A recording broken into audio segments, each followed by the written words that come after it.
Graças e paz, meus irmãos. Graças e paz, irmão Joilson, Amém.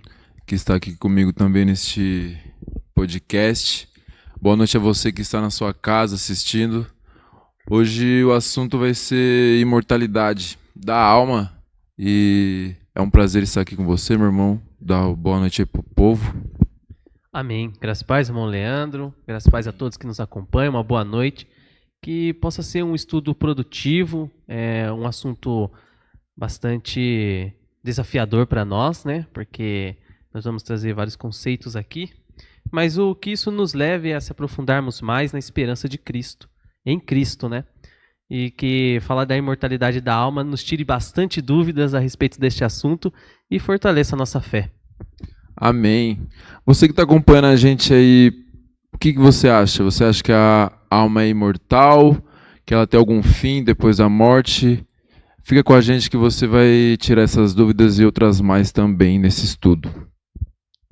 Vamos começar aqui dizendo quando que começa, né?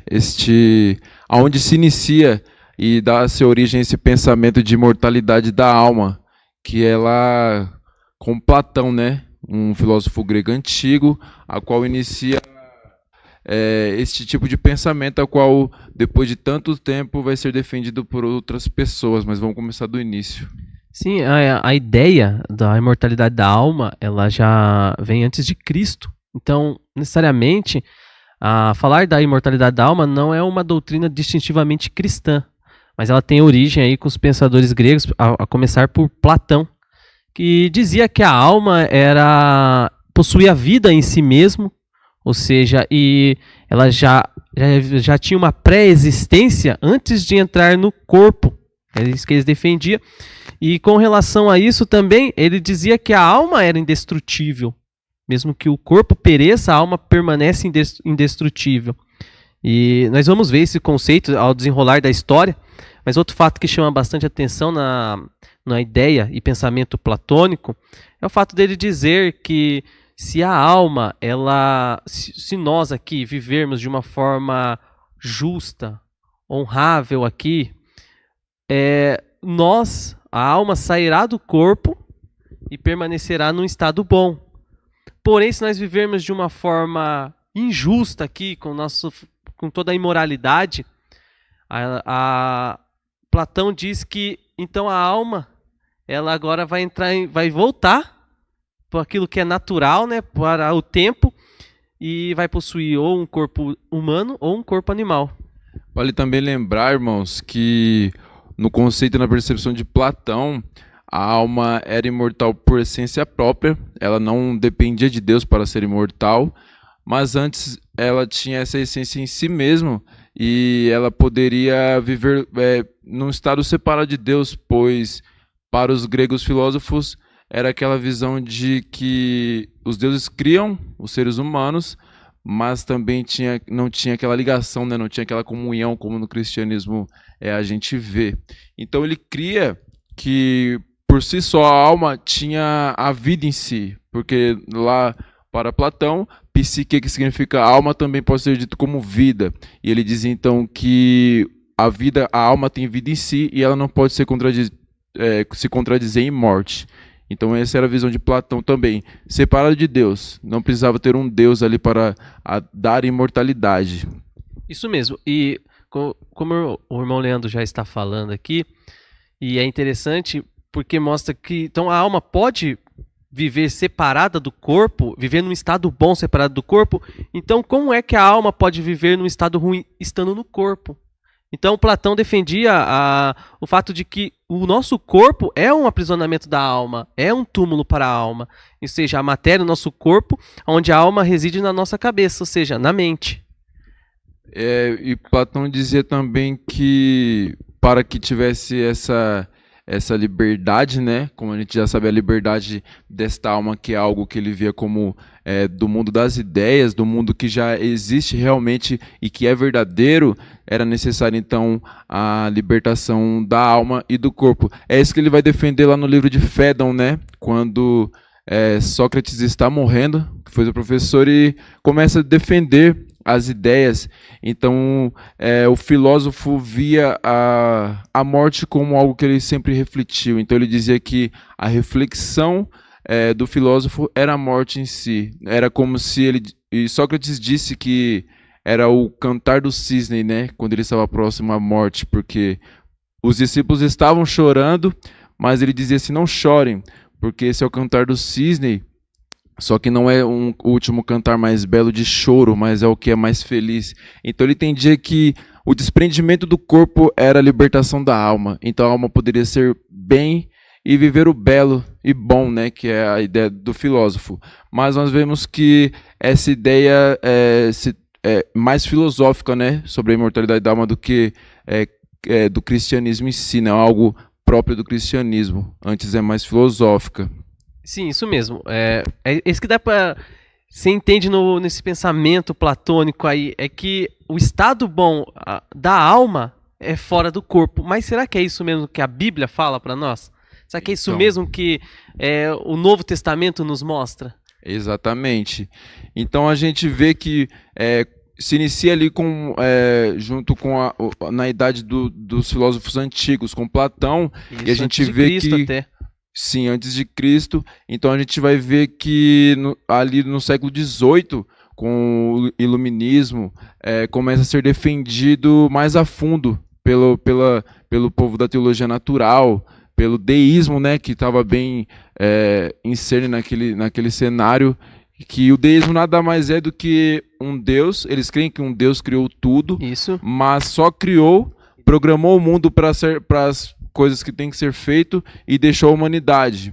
Essa era a ideia do deísmo. Era um pensamento bem comum naquele tempo.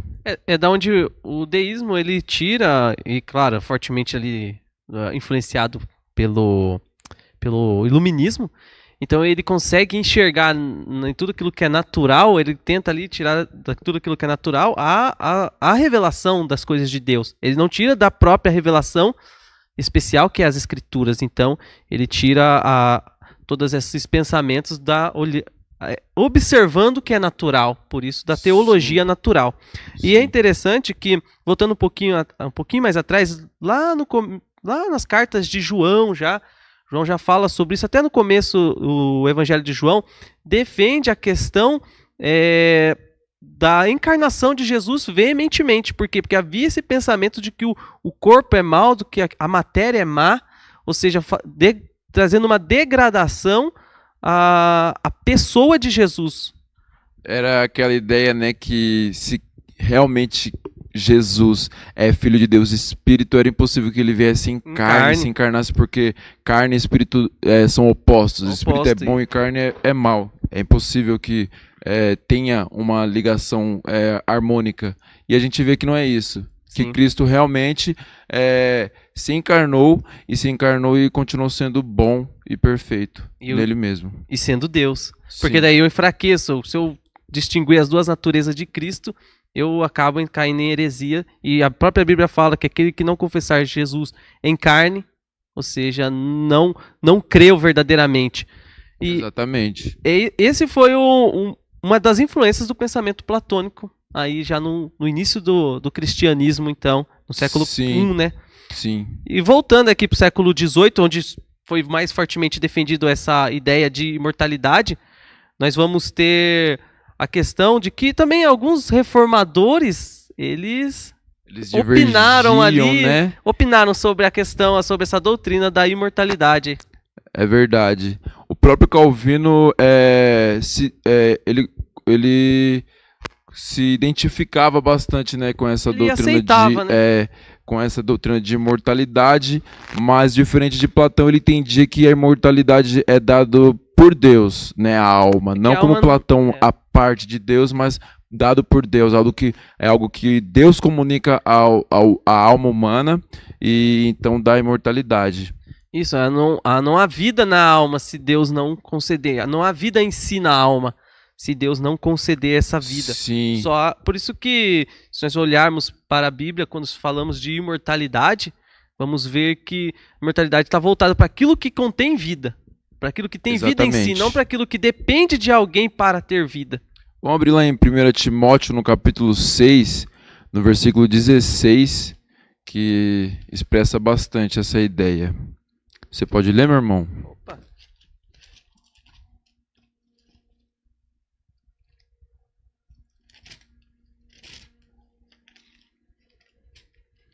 Primeira Timóteo 6:16. Isso.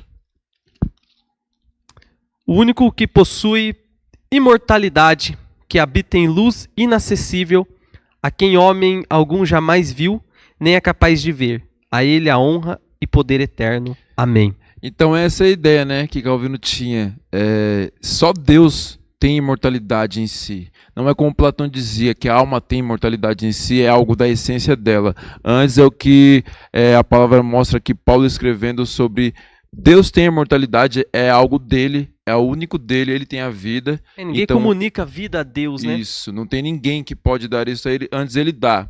E ele deu aos homens para ser alma imortal. E a gente vai conversando mais sobre isso.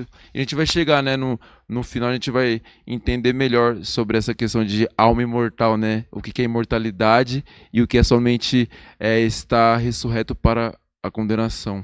É porque o que gera muita dúvida na questão da imortalidade da alma é o fato da existência da alma pós-morte do corpo. Acho que todos nós concordamos que a alma permanece a existir mesmo que o corpo venha a perecer. Sim. Mas isso não significa que a Bíblia define isso como imortalidade. Exatamente. Era o que o pensamento platônico e também o iluminismo defendia.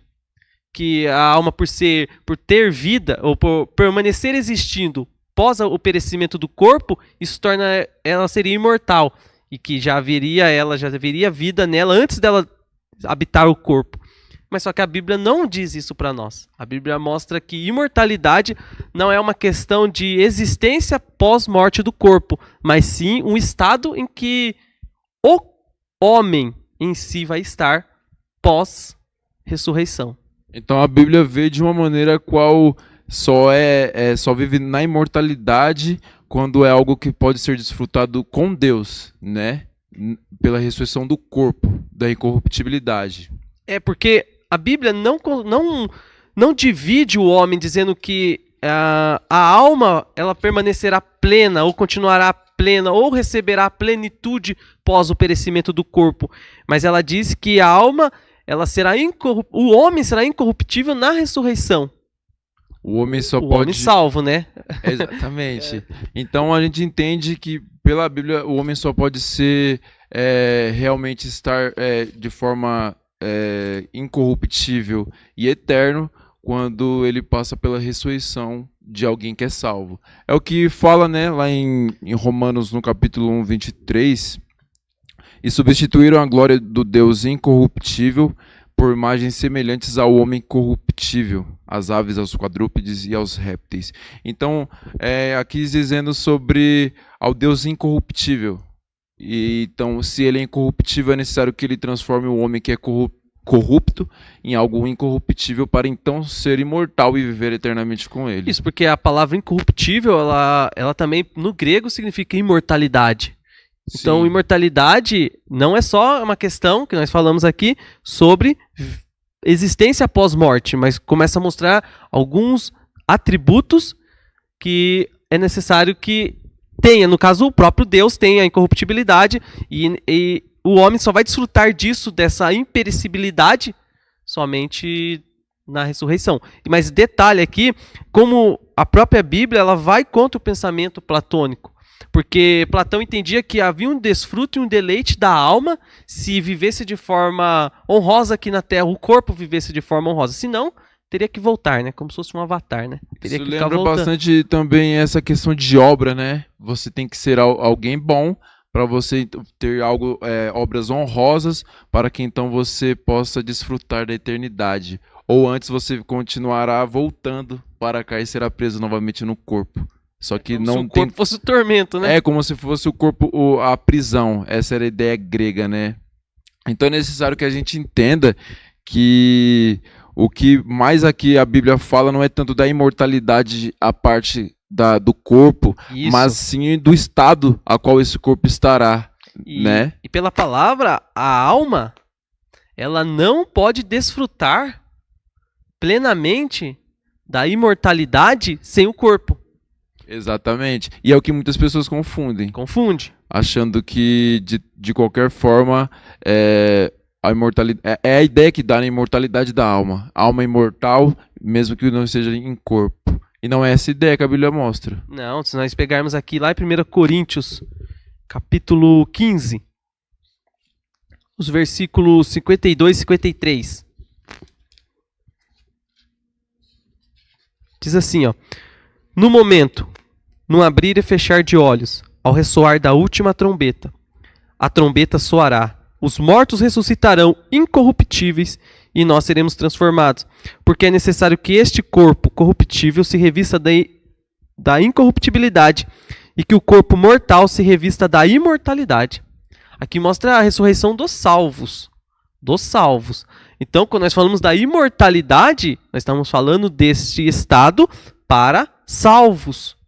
Porque a imortalidade não é uma questão de existência pós-morte, mas está falando de um estado na ressurreição que nós é um triunfo, né? É o triunfo de Cristo na vida dos salvos, que será aí como nós temos estudado, na parousia de Cristo. Quando Cristo retornar, ressuscitarão-se os salvos, ele ressuscitará os salvos, e então eles terão a imortalidade. Então é algo importante que a gente deve entender, que o homem em si não é só alma ou só corpo. Ele é alma vivente. Ele é alma vivente. Corpo e alma. Não isso pode se dissolver. faz o homem. E é isso que a Bíblia nos ensina, que Deus estará para ser, de fato, uma alma vivente eterna, sem corruptibilidade. E não como o pensamento aí de fora, o platônico mesmo sugeria que pode ter essa separação, né? A gente vê que na Bíblia tem que ser corpo e alma. A Bíblia fala mais até de corpo, né? Sim. Corpo ressurreto, porque não se separa corpo de alma do que ela vai falar de alma em si. Então é o que a gente leu aqui de fato. O corpo precisa ser incorruptível para que possa desfrutar de Deus. Então a imortalidade, quando a mortalidade ocorre em nós, ou melhor, na ressurreição, ou na parousia de Cristo, né? Porque é necessário que todos sejam transformados. Os mortos serão ressuscitados e os que estão vivos serão transformados, é o que a Bíblia diz. Isso mostra que a alma não está vivendo na sua plenitude lá, ela precisa do corpo para viver de forma plena. Então, quem desfruta da imortalidade? Os salvos, que foram transformados ou ressuscitados. Exatamente. Mas e os não salvos? E aí que tá. O que a gente não pode confundir é que somente os salvos viverão eternamente, né? Não somente quem estará com Deus viverá eternamente. Esse é um estado de vida por conta de viver eternamente na presença de Deus, mas não que os que não são salvos serão aniquilados, porque isso é entre outra doutrina, certo? A gente pode abrir lá em Daniel 12, né?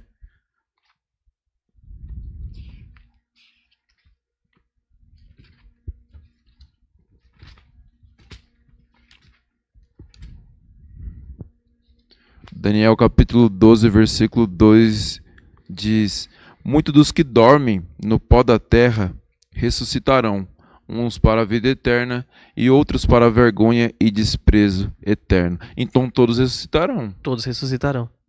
Mas não serão todos que viverão que terão a imortalidade de forma imortal. É porque a imortalidade não é continuação da existência da alma, mas o bem-estar ali dos que serão dos ressuscitados. Será o estado dos ressuscitados. Veja bem que vida eterna não é uma questão de uma vida sem fim, mas João 17 diz que vida eterna é comunhão com Deus, conhecer Deus, estar com Deus. E isso é vida eterna.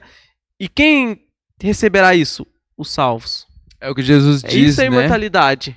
É o que Jesus diz lá no capítulo 10, veio para nos dar vida e vida com abundância. E essa vida com abundância é essa vida de plenitude, de uma comunhão com Deus alcançando a plenitude no final, né? Essa vida com abundância é ter... Então a ideia é só posso ter vida e vida com abundância se eu vivo com Deus.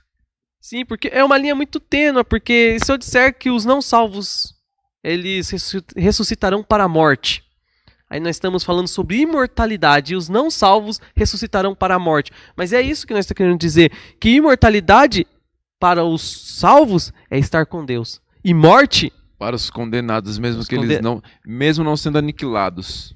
e morte é para os que estão distantes, é os que vão ser separados de Deus eternamente. Sim, exatamente. Isso é importante para nós, porque senão nós ficamos apenas sustentando essa ideia de que a imortalidade é apenas a continuação da alma, mas não, é o estado como vamos viver lá. Vale mais o estado do que essa questão, né, da alma imortal. Realmente. Vamos abrir em João 5:29? Vamos abrir lá. Você pode ler, meu irmão. Posso ler aqui? Os que tiverem feito bem para a ressurreição da vida, e os que tiverem praticado o mal para a ressurreição do juízo. Veja aí o estado, os que são salvos para a vida. Exatamente. Os que fizerem o mal ressuscitarão para a condenação. Viverão eternamente em um desprezo, longe de toda comunhão com Deus. A morte de si é a longitude de Deus, né, em si. É estar longe de Deus, de ter comunhão com Deus, é morte, mesmo que não haja aniquilação. Sim. Concluindo, a gente logo vai finalizar já, mas então imortalidade não significa o fato de, como Platão defendia, nessa questão de a alma tendo vida em si mesmo e desfrutando de um bem-estar ausente do corpo, fora do corpo. Não, nós receberemos essa imortalidade pelo Deus imortal, que é o único que pode dar isso, por causa da vida eterna que Cristo nos concede. É impossível, então, a gente estar com Deus de fato, se antes nós não formos ressurretos para a incorruptibilidade, né? Não tem como entrar no reino dos céus se a gente não for incorruptível.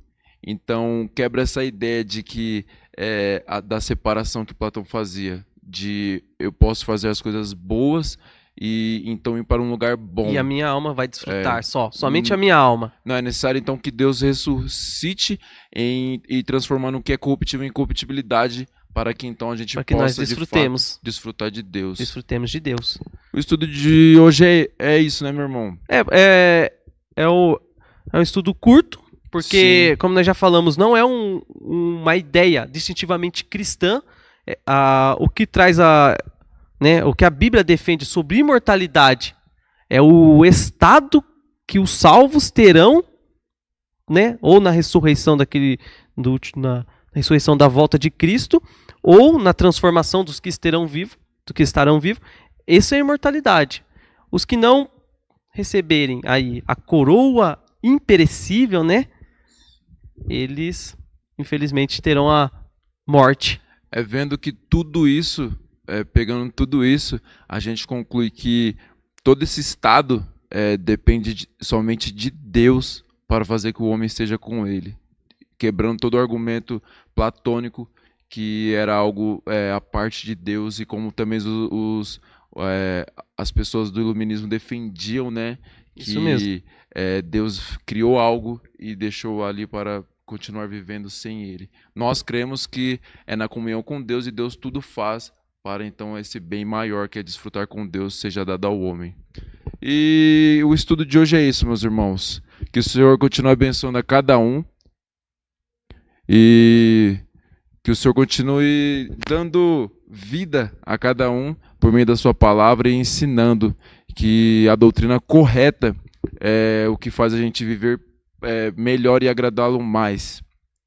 Você quer dizer mais alguma coisa, meu irmão? Amém. Acho que é um estudo bastante proveitoso para nós, para que a nossa esperança em Cristo seja fortificada, fortalecida, né? E demonstrar que também o homem na sua totalidade viverá essa bem-aventurança de Deus aí, né? Os salvos, e que ansiemos por esse deleite. Aí, no próxima quarta-feira, nós, se for pela misericórdia de Deus, estaremos aqui para falar do estado intermediário, aí, entre como ficarão as almas dos que já foram. Nós iremos estudar aí com base nas Escrituras. Amém, meus amados irmãos? Amém. Então não perca o próximo podcast, esteja com a gente para a glória de Deus e também para a edificação da sua vida. Que Deus abençoe cada um.